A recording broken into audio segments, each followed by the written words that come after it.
Hi, this is Unsuitable with Mary B. Seyfried, the podcast where I interview single Christians about their lives and faith. Oh, hey! Today, you're going to hear from Nina Irizarry. Nina is a researcher, entrepreneur, and ethnographer in the marketing, art, and design space with over 10 years of experience. Her extensive portfolio includes collaboration with both established and emerging artists, as well as fashion designers. She's also creative director and founder at Coeur magazine. Sign up for updates at ducourmagazine.com or follow on Instagram at ducourmag. Nina and I talk about Coeur, Nina's journey as an entrepreneur, and how her faith factors into her work. I love how Nina's mind works and her desire to take highly conceptual ideas and make them accessible for everyone. Enjoy!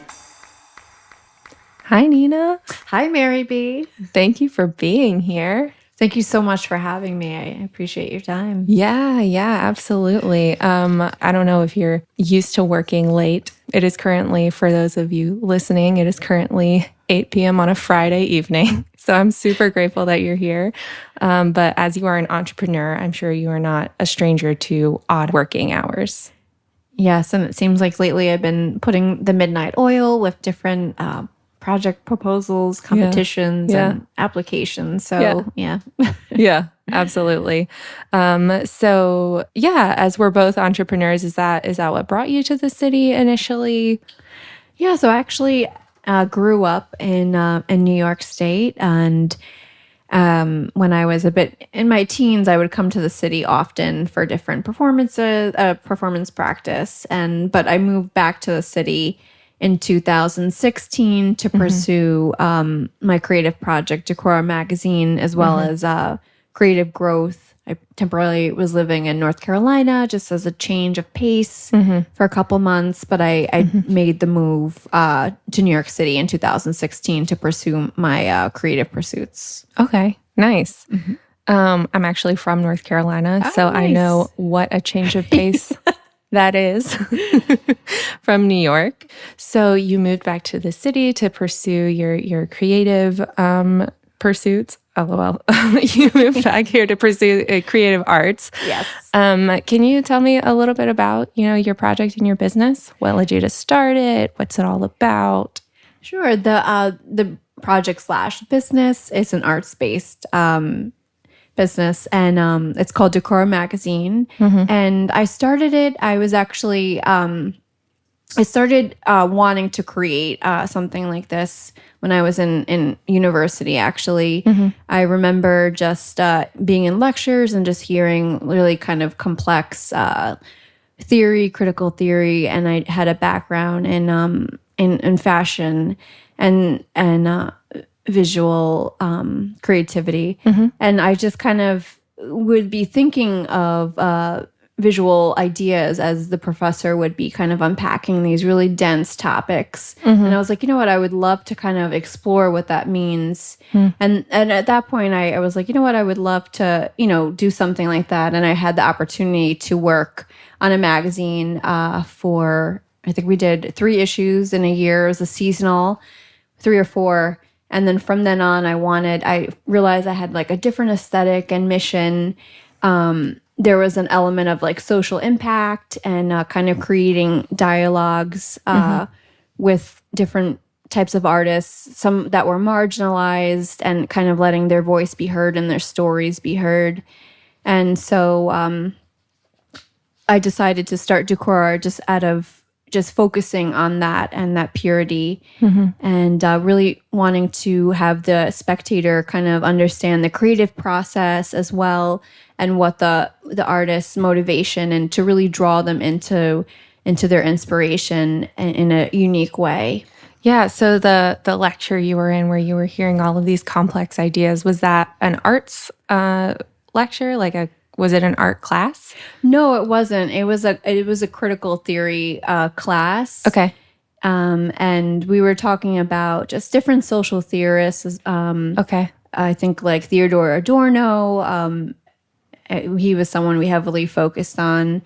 And I remember kind of one of the takeaways. So one of the lecture was that art needs to kind of be able to have some type of functionality in society as well. So, you know, there was more to it, but I kind of took that kind of as well logically, but then thought about what creatively that would look like as well. So in the magazine, there was very conceptual images as well, but then also like honing in on different artists that are trying to create social impact with their work. And then also the idea of like aesthetics and how kind of beauty can create harmony in society as well.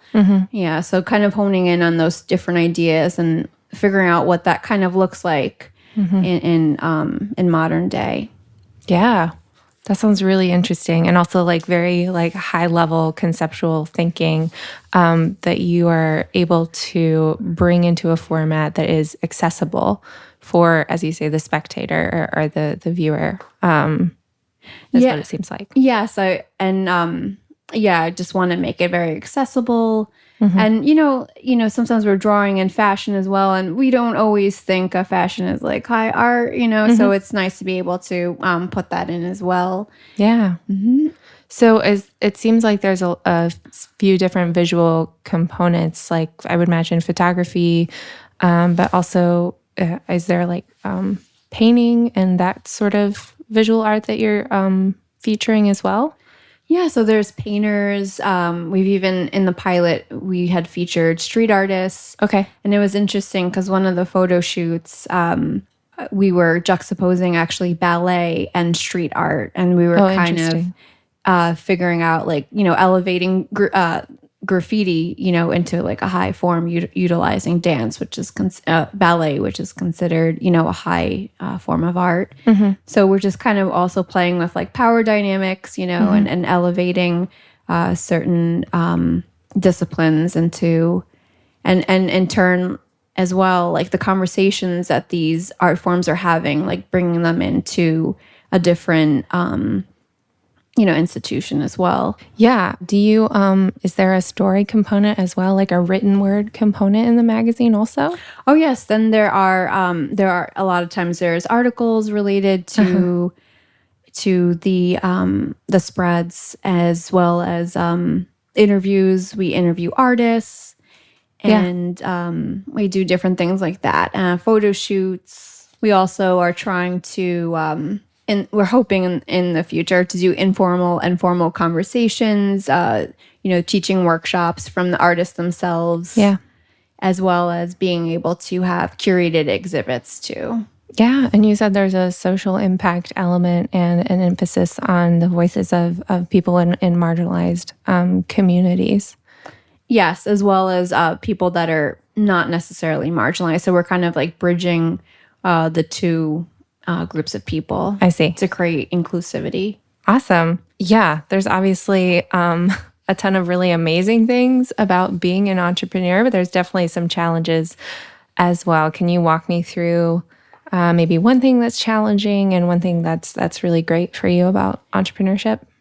Yeah, so I feel like it's a double-edged sword. So like, you know, like the positive thing is like I'm able to be my own boss and manager and lead the creative direction and drive the vision. But this can have shortcomings. So, you know, I have to be accountable to myself and the other people that are contributing, and kind of know my own limitations. So I have to, you know, one of the things I struggled with is thinking like, oh, I'm like Superwoman, like I can do everything. And, you know, like I'm unstoppable, you know, but you know, that it actually led to like a burnout, you know, like where it's just like overwhelming and I needed to kind of take a break and just kind of refocus my life. And I think that's definitely, we live in a, you know, a time right now is like, oh, you know, emphasis on like working so hard. But I think there's a new like paradigm. It's just trying to understand like balance, balancing everything, you know, social life, personal life, business life, health, you know, physical fitness, spiritual life.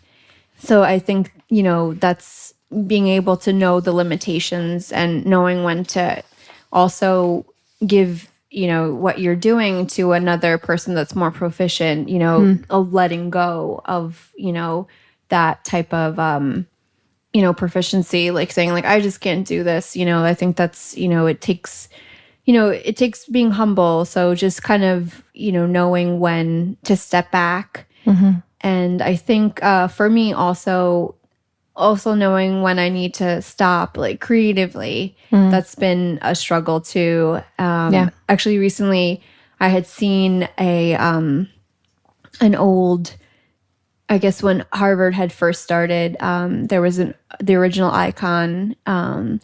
It showed an open book and then a book being closed right underneath it. And it kind of meant that there's a limit of reason and then the needs for God's revelation. So that kind of, when I saw that and I heard that from a friend, it really, it struck me, because sometimes we think as humans, like, we are capable of so much and we forget God's sovereignty, and that we need, to rely on that. So I think that's been, something of a struggle, but also I've learned to like grow from that and rest in that.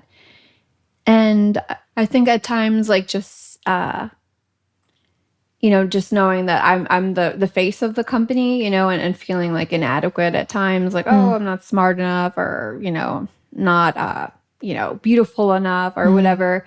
That's definitely, in the past, like I would struggle with that.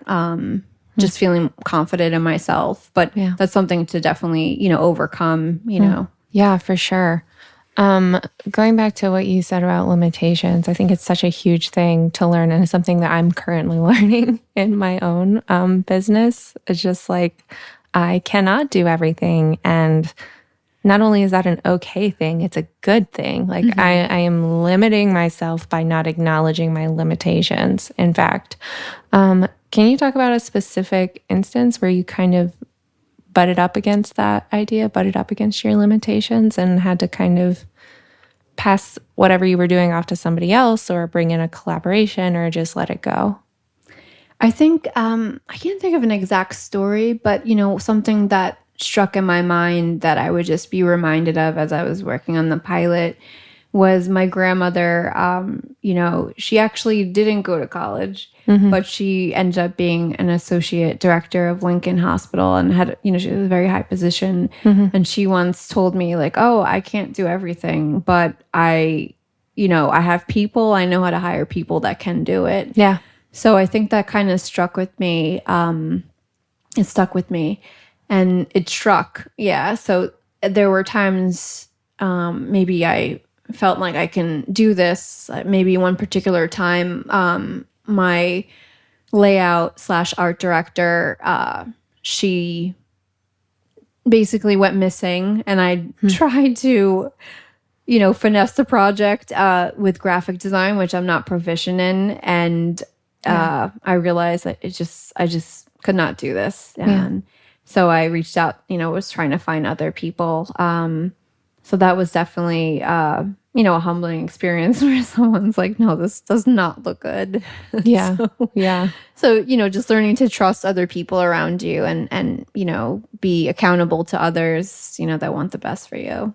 Yeah, and want the best for the project. And the as well. project, too. Especially because it's such a, the whole like aesthetics is obviously very important to the project. And so you do want it to be the best that it can be. So I feel like there's probably an element there of you butting up against this idea of like, well, I would like to be able to do this myself, but like this is a core element is the aesthetics. So like kind of not being forced to reach out, but definitely having a stronger motivation to reach out in that particular area. Yeah. So you mentioned when you were talking about the graphic or the icon at Harvard, how much of a role, God's sovereignty plays in that idea, but also, that it's an important idea for you. Can you maybe tell me about how your faith informs your work and what you do?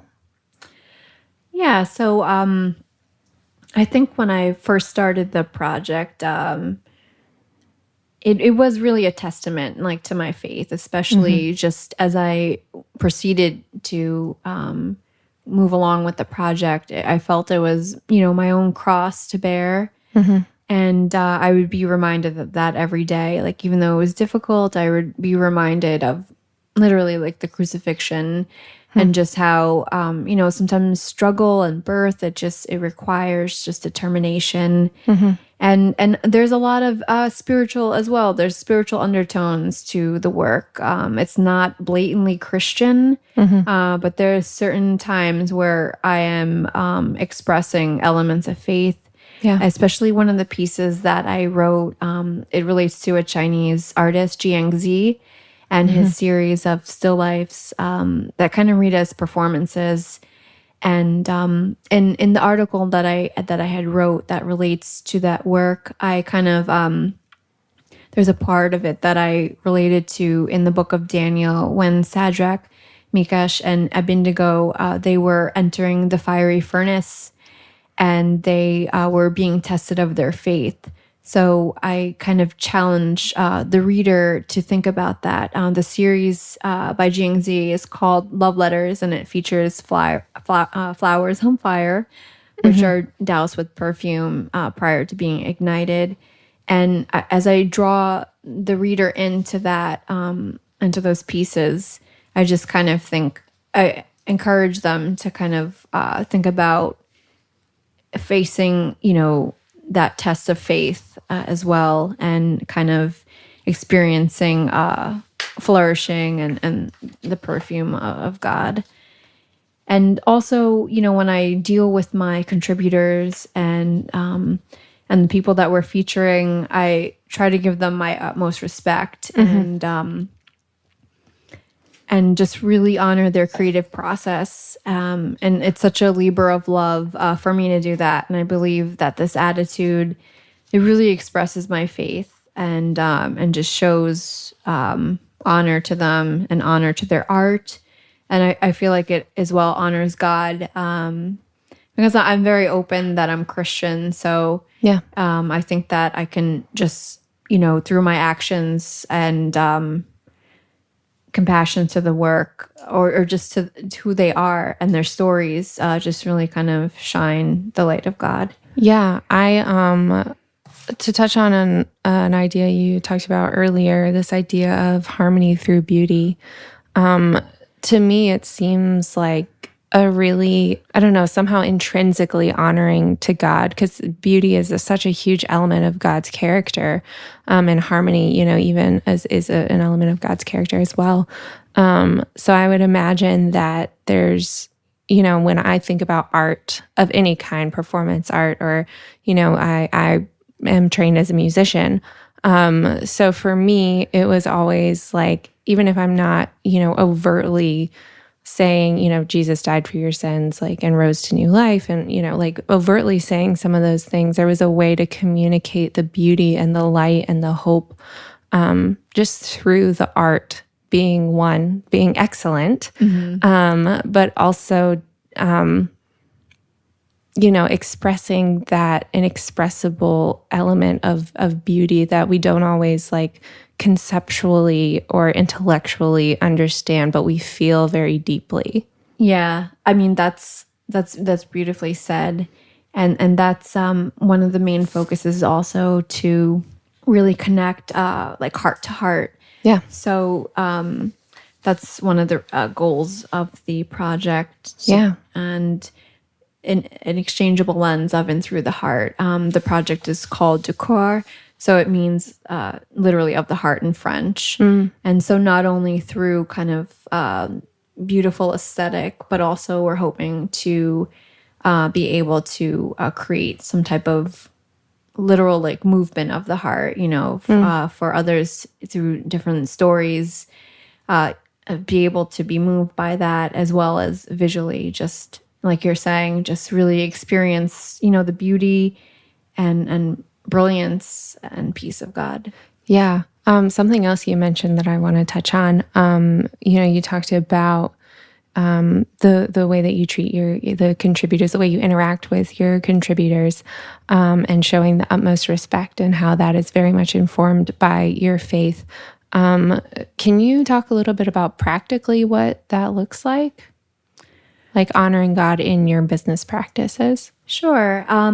So I think that especially some of the interns that I work with, I really try to like invest in them, invest in like their creative process, and just really guide them in the ways that I'm knowledgeable, in creative ways, and really kind of look at their strengths and grow that. So I feel like that's, that's a very practical way of doing that.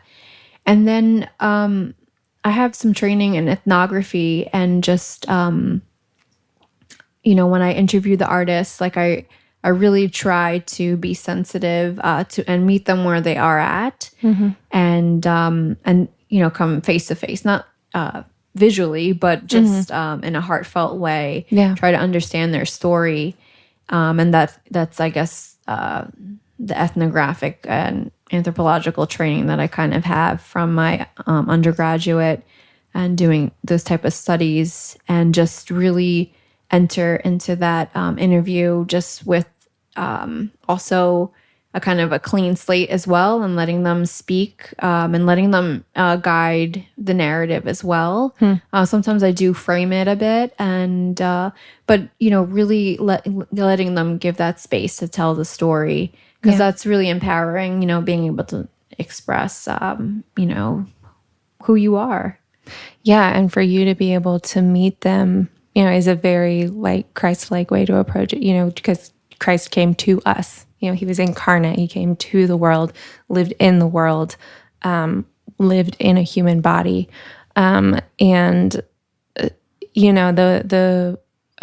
practice of meeting people and of knowing them and knowing their story and really investing in their story is a really powerful thing, I think, as far as, communicating love and communicating respect and communicating dignity as well. Yes, I completely agree. You mentioned, getting the story from the artist as being an empowering act, but I would love for you to tell me about a time that you've felt empowered in your business. Yeah, so I think one of the most, there's a couple ways where I do feel empowered, but I really feel most alive, I would say, is when I'm on set and I'm doing these photo shoots that kind of are, in a way, like performance art. The stages leading up to it's lots of writing, lots of thinking, unpacking ideas in my mind, sometimes drawing them out. It's a very like poetic process. And then when it's time to actually like capture visually these ideas, and so much, it's just so much comes alive during that time, and it just feels very empowering. That especially when it's very like complex ideas and stuff, and I just love being able to have that visually come all together, and I think that's very empowering for me. And it makes me, like I said, just feel very alive. And actually, last summer and a couple months ago, when I was kind of rereading my business plan in preparation for a meeting, I felt, good and impressed with myself and empowered. That I was able to kind of hit most of the checks of my business plan when I completed the pilot of the magazine. And, a lot of times, many people didn't understand what I was doing until I kind of look back at the business plan and be like, oh, wow, like this was something that was actually done, like I felt very empowered, and also being able to face kind of the future and move forward in a good direction. I felt empowered to do that. And I guess also lastly, just last week, I was able to kind of reframe one of the projects within Coeur, and it's basically it starts off as an installation, and then it gradually progresses into like this collaborative exchange, and it's a counter narrative project, and this focus is working on vulnerable youths that are susceptible to like terrorism and stuff, and helping them kind of understand their dreams or express their dreams and struggle through like visual components, and letting them kind of collaborate with more kind of like the Western community to kind of create dialogue. So just being able to put that out there, I might not win, but like it was nice to be like, oh, you know what, I was able to take it, to the next step of submitting it to this competition. So I felt empowered that I was able to do that and work with another team member that kind of gave me some good tips and to kind of refocus the proposal. And he's partnering with me with that for like the technical component too. That sounds like a really cool project. And you mentioned earlier the project with the ballerina in the street, in front of the street art, which also sounds really cool. Do you have a favorite project that you've worked on? That was a pretty favorite project of mine. Also, there was another one. It was a photo shoot that we did, and it featured a poet, a friend of mine. She goes by Laura Mimosa Montez, or at least she did at the time. And it was kind of looking at that time, the Arab Spring was something that was a little more recent than it is now, but it's an older kind of photo shoot. But I was kind of looking at that, and the Arab Spring kind of started with a fruit cellar. So we were using this plum, and then we kind of covered it in paint, white paint, so it became a pearl in a sense. So we were just kind of unpacking visually like what that meant. And that one, I really appreciated that one, as well as the street art one, because that was something, the concept behind it was something I was thinking about for like a while. And then to be able to explore that just visually and using dance. I love dance. It was just really empowering for me and one of my favorites. And one of the artists that was featured with his graffiti, he's a very well-known graffiti artist. And it was very honorable to be able to, use that work. He lives in Europe. Since he used to live in Canada. So it was just amazing that he was able to have that piece there. Yeah.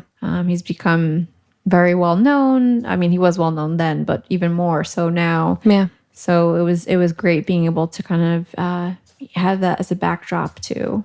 Yeah, it sounds like you draw your inspiration for these things from a lot of different places. Like you mentioned the Arab Spring, and then just like very high level artistic thinking as well, which is kind of a cool thing, I think, because it, using current events or political events that people connect with, or even street art, which feels maybe more accessible to some people than ballet, I feel maybe draws people in a different way. Yeah, for sure. I like, one of the goals is also, like you said, to make it approachable, like certain like high kind of conceptual things. But it's also kind of to break down like power structures too. And I feel like, once we make things more accessible and approachable, people are able to engage it and really take away the important element to it, instead of feeling like, oh, this is not something I'm able to access, and this is not within my realm. So to be able to bring it, to different levels, and draw the reader in or the spectator, I want them to, take something away with it that can also affect their life and inspire them to be creative too. Yeah, for sure. That it's not like this elite thing to create beautiful art, but that it's something that is available to anyone as a form of expression. Yeah. And also, especially in the realm of like graffiti, it's, I had done a lot of studies with it, and it's just, everyday people, that's been like a voice of many people expressing their struggles. And so I love that. I love graffiti. So I was very happy to work in that. And just that idea, that takeaway that, everyone can express themselves, whoever they are, that's something I want the spectator to walk away with. Yeah, for sure.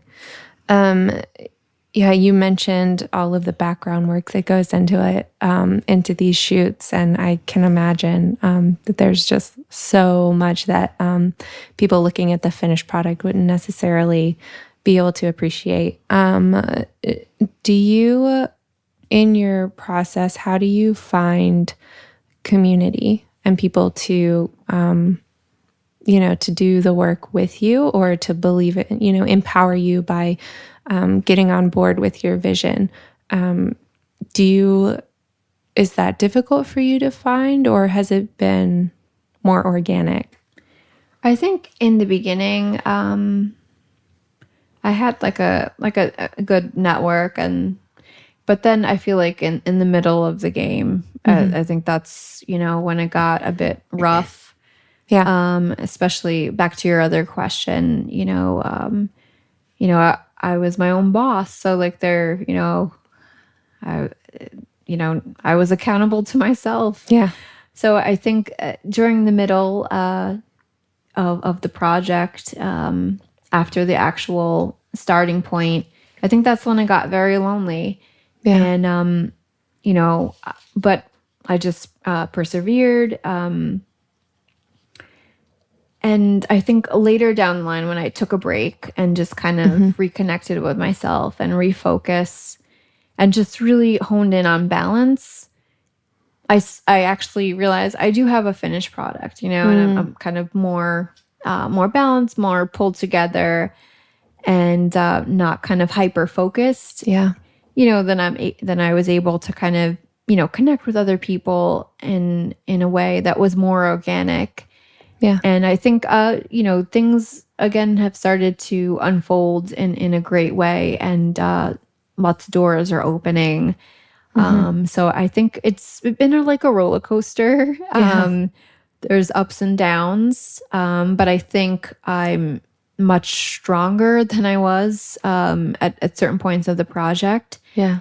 And I think that that framework has really helped me kind of attract the people that can help me, you know, and that want to. And I think that balance has also allowed me to kind of invest and pour into other people, other friends, other artists, and that has created a community. So it's not just like focusing on like, oh, my journey, my struggle.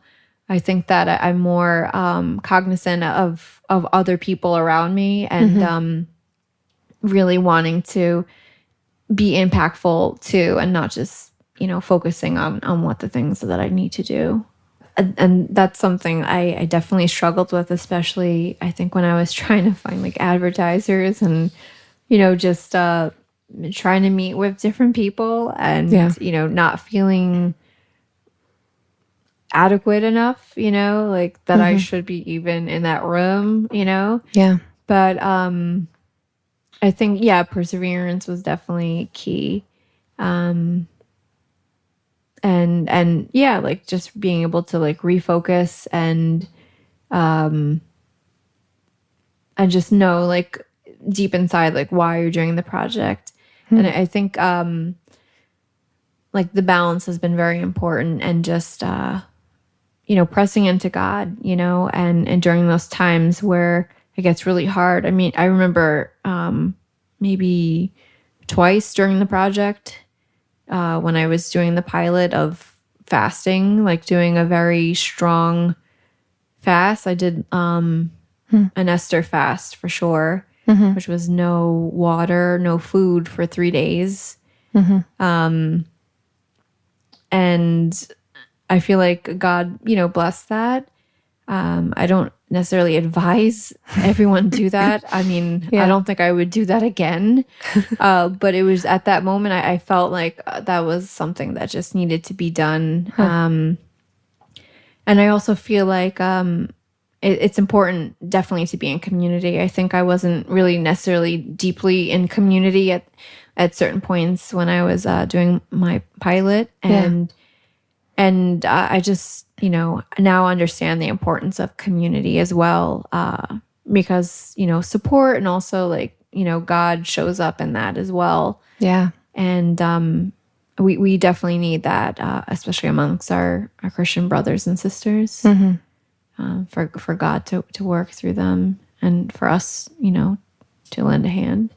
Yeah. It can be hard to remember, right? Like, I find myself forgetting, like, I don't know, in the middle of the struggle, forgetting all of the times that things have worked out in the past and all of the times that God showed up in the past. And it can be so huge to have, a friend come into that with you and say, hey, remember like 2 months ago when you were freaking out about this thing and now like you don't even remember going through that? It's such an important thing to have somebody who has kind of a more outside perspective, to be able to remind us of hope, when it can be challenging. Yeah, that's definitely very important. Actually, one of the things in my life is I have my community group. Actually, we have a WhatsApp group, and we kind of put in our struggles and different things like that, and provide opportunity for encouragement and prayer. So, it's nice to have that kind of spiritual accountability as well. Yeah. Yeah, for sure. Well, I have just a couple more questions for you to wrap up. Can you tell me where people can follow along with what's going on? Yeah, with you and your projects and so the website is not public at the moment. Okay. But people can just, they could go on the landing page for right now, Coeur.com, www.coeur.com, which is spelled DUCOEUR magazine.com. And I'm just still, I have the website, but I was actually just approached by another company and they gave me some good ideas. So there might be an opportunity where I'll just completely revamp the website.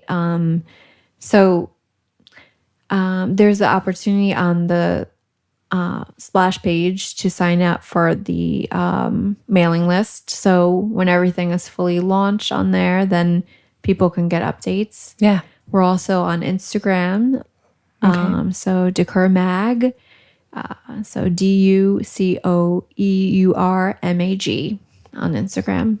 And I'll put all of that in the episode description, and links to the site and the Instagram handle as well. So it's super easy for people to find you. Great.